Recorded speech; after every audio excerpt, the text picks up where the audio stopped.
찬양하겠습니다. 505장입니다.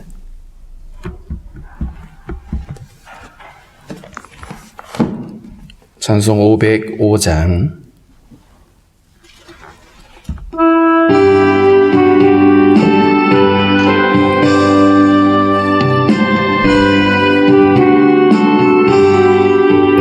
온 세상 위하여 나 복음 전하리. 만 백성 모두 나와서 주 말씀 들으라. 죄 중에 빠져서 헤매는 자들아, 주님의 음성 듣고서 너 구원 받으라. 전하고 기도해 매일 증인 되리라. 세상 모든 사람 다 듣고 그 사랑 알도록 온 세상 위하여 이 복음 전하리. 저 죄인 회개하고서 주 예수 믿으라. 이 세상 구하려 주 돌아가신 것 나 증거하지 않으면 그 사랑 모르리. 전하고 기도해 매일 증인 되리라. 세상 모든 사람 다 듣고 그 사랑 알도록 온 세상 위하여 주의 임하니. 주 예수 이름 힘입어 이 복음 전하자. 먼 곳에 나가서 전하지 못해도 나 어느 곳에 있든지 늘 기도 힘쓰리. 전하고 기도해 매일 증인 되리라. 세상 모든 사람 다 듣고 그 사랑 알도록. 기도하겠습니다. 하나님 아버지, 감사합니다. 허물과 죄로 죽어 사단의 종노릇 하던 우리들을 구원하시려고 아들을 세상에 보내시고 우리를 그 영원한 목마름에서 우리를 하나님이 자유케 하시고 우리의 영원한 생명을 주시는 그 주님의 은혜를 다시 한번 기억하며 감사를 드립니다. 하나님 아버지, 여전히 주님을 알지 못한 채 살아가고 있는 수많은 사람들, 하나님 아버지, 저들이 주님을 깨달아 알 수 있게 도와주시고 생명 주시는 주님을 영접할 수 있는 은혜가 있게 하시기 원합니다. 이를 위하여 교회가 아버지 마지막 때 사명 감당할 수 있게 도와주시고 부지런히 아버지 복음을 전하며 또 열방을 위해 기도할 수 있는 저희들이 되게 하여 주옵소서. 하나님 아버지, 원없는 것은 이 아버지 하나님의 두려움이 가득한 이 때에 하나님의 긍휼하심을 다하여 주시고 하나님 아버지, 고통하고 있는 아버지 나라 민족과 모든 백성들을 불쌍히 여겨주시기를 원하고 기도합니다. 하나님 아버지, 오늘도 저희들 하나님께 나와서 머리 숙여 싸우니 우리의 간구와 기도를 주께서 기뻐 받아주시고 우리의 모든 계획하는 것들이 주 안에서 형통하게 하시며 하나님 아버지, 우리의 모든 아버지 살아가면서 필요한 모든 것도 주님 때를 따라 주님께서 공급하시며 힘주시기를 원하고 기도합니다. 육체 연약함으로 어려움을 겪고 있는 성도들, 또 마음의 아버지 고통하고 있는 성도들 하나님 위로하여 주시고 새 힘을 다하시며 주님으로 말미암아 넉넉히 이길 수 있도록 주님 인도하여 주옵소서. 하나님 아버지, 오늘도 나라의 부름받은 형제들 믿음으로 승리하는 한 날 되게 하시고 또 아버지, 우리 믿음의 자녀들 믿음으로 온전히 세워져 갈 수 있도록 주님 인도하여 주옵소서. 코로나가 더 이상 이상 우리를 아버지 하나님 힘겹게 하지 못하도록 주님 간섭하시며 함께하여 주옵소서. 주신 말씀 우리가 잘 이해할 수 있도록 주님 도우시기를 소망합니다. 감사하고 예수님의 이름으로 기도하옵나이다. 아멘. 200장 찬양하겠습니다. 200장입니다.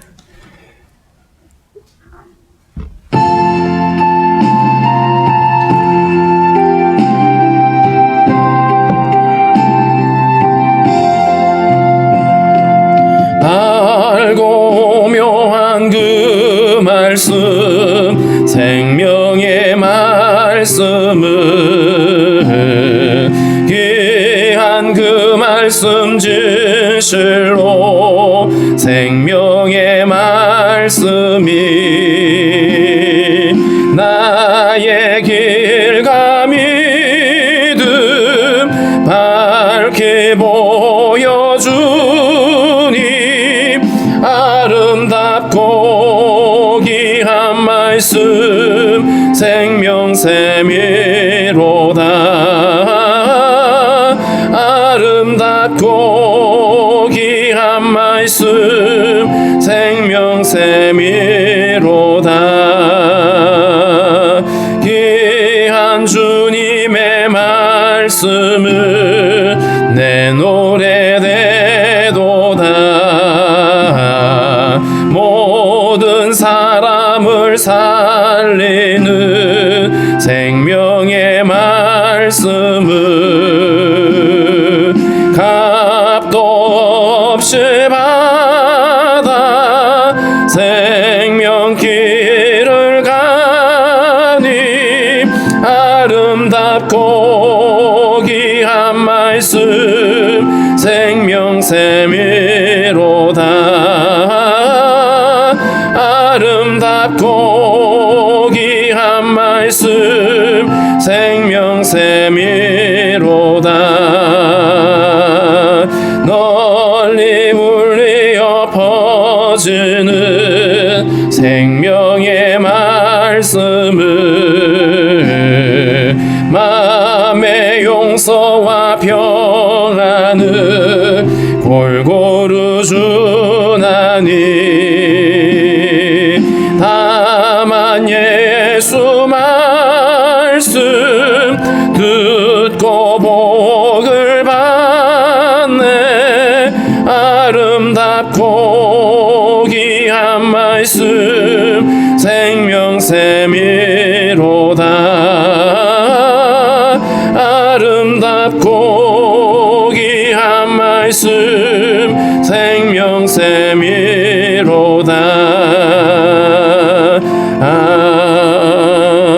아멘. 요한복음 4장 27절부터 42절입니다. 요한복음 4장 27절부터 42절까지 우리 한 목소리로 읽겠습니다. 이때에 제자들이 돌아와서 예수께서 여자와 말씀하시는 것을 이상히 여겼으나 무엇을 구하시나이까 어찌하여 그와 말씀하시나이까 묻는 자가 없더라. 여자가 물동이를 버려두고 동네로 들어가서 사람들에게 이르되 내가 행한 모든 일을 내게 말한 사람을 와서 보라. 이는 그리스도가 아니냐 하니 그들이 동네에서 나와 예수께로 오더라. 그 사이에 제자들이 청하여 이르되 랍비여 잡수소서. 이르시되 내게는 너희가 알지 못하는 먹을 양식이 있느니라. 제자들이 서로 말하되 누가 잡수실 것을 갖다 드렸는가 하니 예수께서 이르시되 나의 양식은 나를 보내신 이의 뜻을 행하며 그의 일을 온전히 이루는 이것이니라. 너희는 넉 달이 지나야 추수할 때가 이르겠다 하지 아니하느냐. 그러나 나는 너희에게 이르노니 너희 눈을 들어 밭을 보라. 희어져 추수하게 되었도다. 거두는 자가 이미 삭도 받고 영생에 이르는 열매를 모으나니 이는 뿌리는 자와 거두는 자가 함께 즐거워하게 하려 함이라. 그런즉 한 사람이 심고 다른 사람이 거둔다 하는 말이 옳도다. 내가 너희로 노력하지 아니한 것을 거두러 보내었노니 다른 사람들은 노력하였고 너희는 그들이 노력한 것에 참여하였느니라. 여자의 말이 내가 행한 모든 것을 그가 내게 말하였다 증언하므로 그 동네 중에 많은 사마리아인이 예수를 믿는지라. 사마리아인들이 예수께 와서 자기들과 함께 유하시기를 청하니 거기서 이틀을 유하심에 예수의 말씀으로 말미암아 믿는 자가 더욱 많아 그 여자에게 말하되 이제 우리가 믿는 것은 내 말로 인함이 아니니 이는 우리가 친히 듣고 그가 참으로 세상의 구주신 줄 알미라 하였더라. 아멘. 앞서 예수님이 사마리아 땅으로 들어가셔서 수가성에 있는 우물가에서 한 여인을 만나시게 됩니다. 거기서 인생에 끝없이 목말라 하는 한 여인이죠. 남편을 5이나 두었고 6째 남편을 두었어도 여전히 자신의 목마름을 해결할 수 없는 그 여인이었습니다. 처음에는 여인이 예수님을 알아보지 못했고 이제 조금씩 예수님과의 대화 속에 그가 범상한 인물이 아니라는 것을 알게 되고 결국은 예수님 앞에 고백하게 되죠. 내가 보니 선지자입니다 라고 말했는데 예수님은 선지자 이상 바로 그들이 그토록 기다렸던 메시아임을 그 여인에게 말씀해 주셨습니다. 이렇게 예수님과 여자가 진지하게 대화를 이루고 있는 중에 마을에 떡을 구하기 위해서 갔던 제자들이 돌아왔습니다. 그런데 예수님이 낯선 여자와 얘기하고 있는 모습이 굉장히 이상히 여겼지만 더군다나 거기가 사마리아의 땅이었기 때문에 유대인 남자와 사마리아인들이 상종도 하지 않는 이런 상황에서 제자들이 뭔가 궁금하긴 한데 그렇다고 감히 그 대화에 끼어들 수 없을 만큼 예수님과 여인의 이 대화는 진지했습니다. 그래서 무엇을 구합니까? 왜 그렇게 말씀하시는지 묻는 자가 없었다라고 표현하고 있습니다. 28절에 보면 여자가 물동이를 버려두고 동네로 들어가서 사람들에게 이르되 우물가에 물을 들어왔던 여인에게 물동이는 굉장히 중요한 것이죠. 어떻게 보면 목마름을 해결하기 위해서 그 여인이 가지고 있던 하나의 도구입니다. 그런데 예수님을 만나게 되고 예수님께서 내가 너에게 생수를 주겠다고 말씀하신 대로 이 여인은 물동이를 버려두고 물을 채워서 돌아간 것이 아니라 물동이를 버려두고 동네로 뛰어들어가서 사람들에게 예수님을 전하기 시작하죠. 내가 행한 모든 일을 내게 말한 사람을 와서 보라. 이 여인은 굉장히 충격적이었던 것이 한 번도 만난 적이 없었던 낯선 남자가 자기에게 남편이 5이나 있었다라고 하는 사실을 알고 있었다라는 거죠.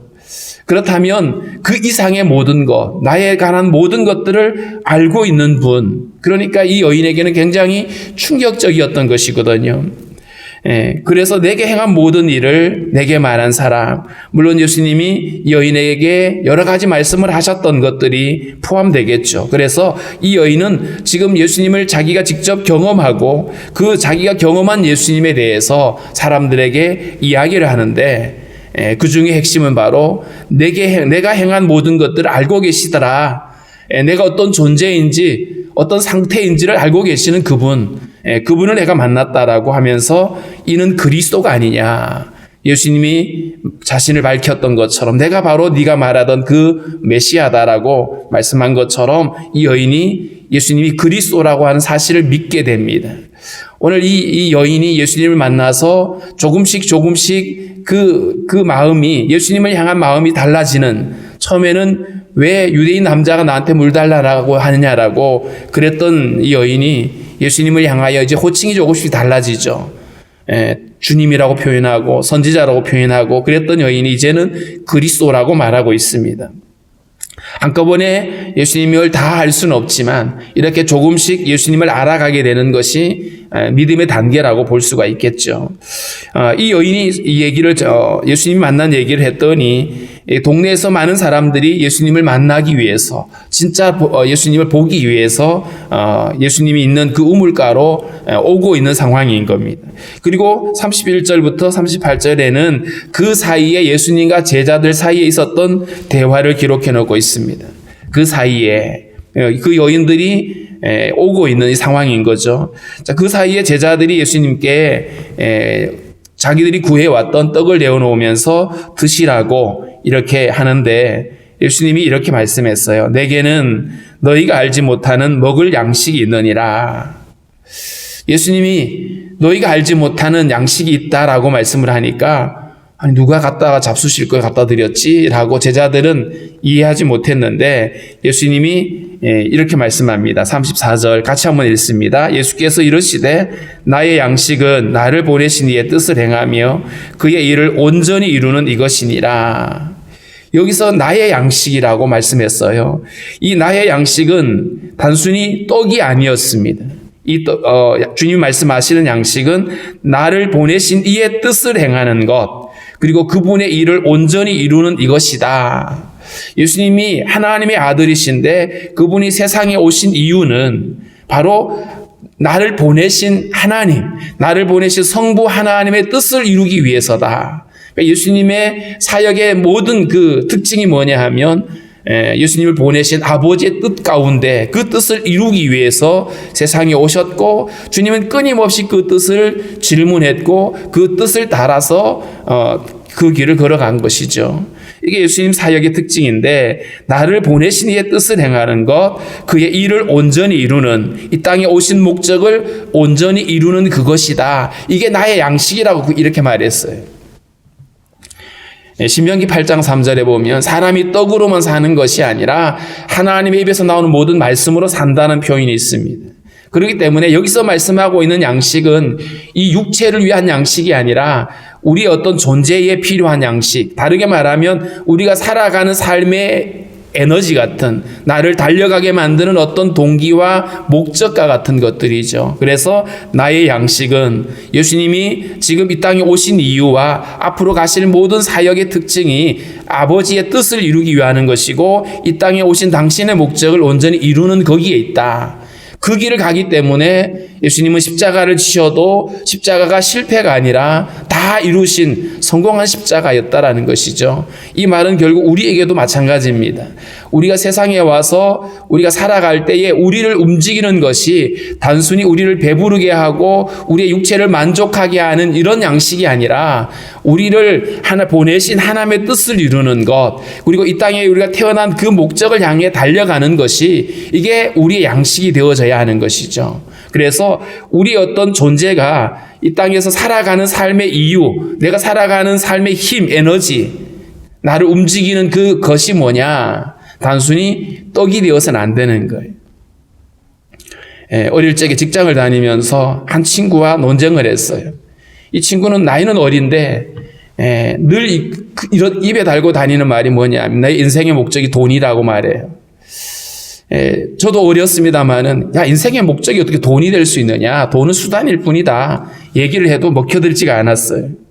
이처럼 살아가는 이유가 이 땅에 어떤 있는 것, 그걸 얻기 위해서, 먹을 것을 위해서, 떡을 위해서 살아가는 사람들이 적지 않죠. 그런데 오늘 주님은 나의 양식은 나를 보내신 이의 뜻을 행하는 것이고 내가 그 뜻을 온전히 이루는 것이다. 그 일을 온전히 이루는 것이다. 이건 우리에게도 동일한 가치가 되고 동일한 말씀이 되어져야만 합니다. 예수님이 가르쳐 주신 그 주기도문에도 일용할 양식을 구하라고 말씀하시는데, 단순히 오늘 먹을 떡, 육체의 어떤 만족을 위해서 먹을 양식을 구하라고 하는 말씀으로 그쳐서는 안 됩니다. 오늘 하루 살아가게 하는, 나를 달려가게 만드는 그 하나님의 말씀이 어디에 있는지, 내가 오늘 순종해야 될 뜻이 어떤 것인지를 우리가 질문하고 거기에 우리가 맞춰서 그 일을 이루는데 하루를 우리가 사용할 수가 있어야 되는 것이죠. 그래서 우리를 달려가게 하는 힘이 그저 세상 사람들과 똑같이 썩어질 양식이 아니라 하나님의 뜻을 이루고 그 뜻을 완성하는 일에 우리가 초점을 맞추고 살아가는 것이 주님을 따르는 우리의 모습이 되어져야 하는 것입니다. 35절에는 주님이 이렇게 말했어요. 너희는 넉 달이 지나야 추수할 때가 이르겠다 하지 아니하느냐. 자, 그러나 나는 너희에게 이르노니 너희 눈을 들어 밭을 보라. 희어져 추수하게 되었다. 지금 어떤 시점이 보면 아직 곡식을 거둘 추수기가 아직 한 넉 달이 남았다. 그런데 내가 보는데 아니다. 아직 넉 달이 남은 게 아니라 이미 밭이 희어져서 추수할 때가 됐다. 여기서 희어졌다라고 하는 말은 가을에 곡식이 익으면 처음에 색깔은 누렇게 변합니다. 황금빛으로 변하는데 이게 시기가 지나가 버리면 색깔이 하얗게 바뀌어요. 추수기가 지나갔다는 뜻입니다. 그러니까 지금 시급하게 추수하지 않으면 안 되는 이런 시기가 왔다. 그런데 예수님은 어떤 눈에 보여지는 어떤 밀과 보리는 추수할 때가 아직 안 되었지만 영적으로 보면 추수할 때가 이미 지났다. 그러므로 서둘러서 거두어야 된다라는 사실을 강조하고 있습니다. 거두는 자가 이미 삭도 받고 영생에 이르는 열매를 모으나니, 영생에 이르는 열매를 모으는 이 일은 복음으로 영혼을 구원하는 일인 것이죠.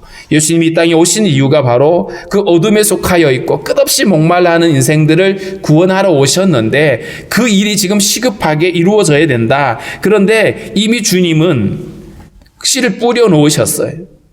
씨를 뿌리셨고 이제는 거두는 일이 남았다라고 말씀합니다. 그러면서 하시는 말씀이 거두는 자가 이미 삭도 받고 영생에 이르는 열매도 모으나니 이는 뿌리는 자와 거두는 자가 함께 즐거워하게 합니다.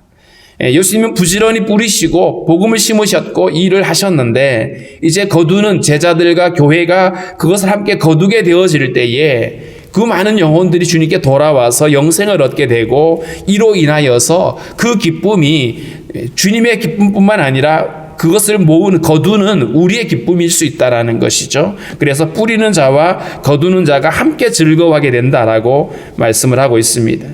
38절에 내가 너희로 노력하지 아니한 것을 거두러 보내었노니 다른 사람들은 노력하였고 너희는 그들이 노력한 것에 참여하였느니라. 여기서 38절에 말하고 있는 다른 사람들은 노력했다라고 말했는데 이 다른 사람들이 누구일까? 그러니까 학자들은 구약의 선지자들 또 세례 요한과 같은 이들 예수님의 길을 준비한 사람들이라고 이렇게 이야기를 합니다. 그런데 그들은 노력했는데 이제 너희는 그 노력한 것에 참여해서 열매를 거두게 됐다라고 말씀을 하고 있죠. 우리가 사실은 복음을 만들어서 사람들한테 줄 수는 없습니다. 이미 만들어져 있는 이미 주님께서 완성해 놓은 복음을 우리가 사람들에게 전하게 되고 그 복음이 능력이 있어서 사람들을 구원하게 되는 것입니다.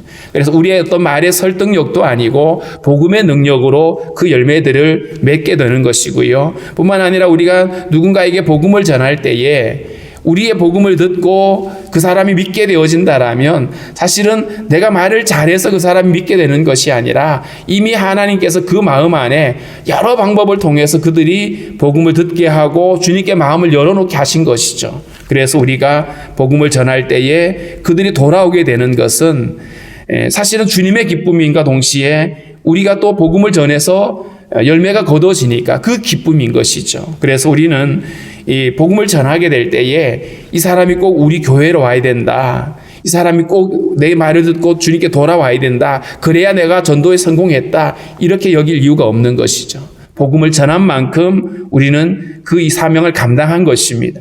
어디 가서 어떻게 열매를 맺힐지는 우리가 알지 못하죠. 그것은 주님이 하실 일인데 우리가 해야 될 일은 부지런히 복음을 전하고 그 사람을 위해서 기도하는 일인 겁니다. 그럴 때 주님이 열매를 맺게 하실 겁니다.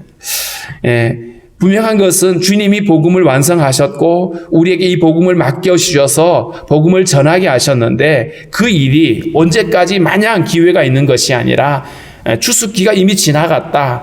이제 임박한 겨울의 때가 오는 거죠. 그렇기 때문에 그날이 오기 전에 우리는 이 복음을 부지런히 전하는 것이 바로 우리가 추수하는 자의 사명이라는 사실을 우리는 잊지 말아야 될 것입니다.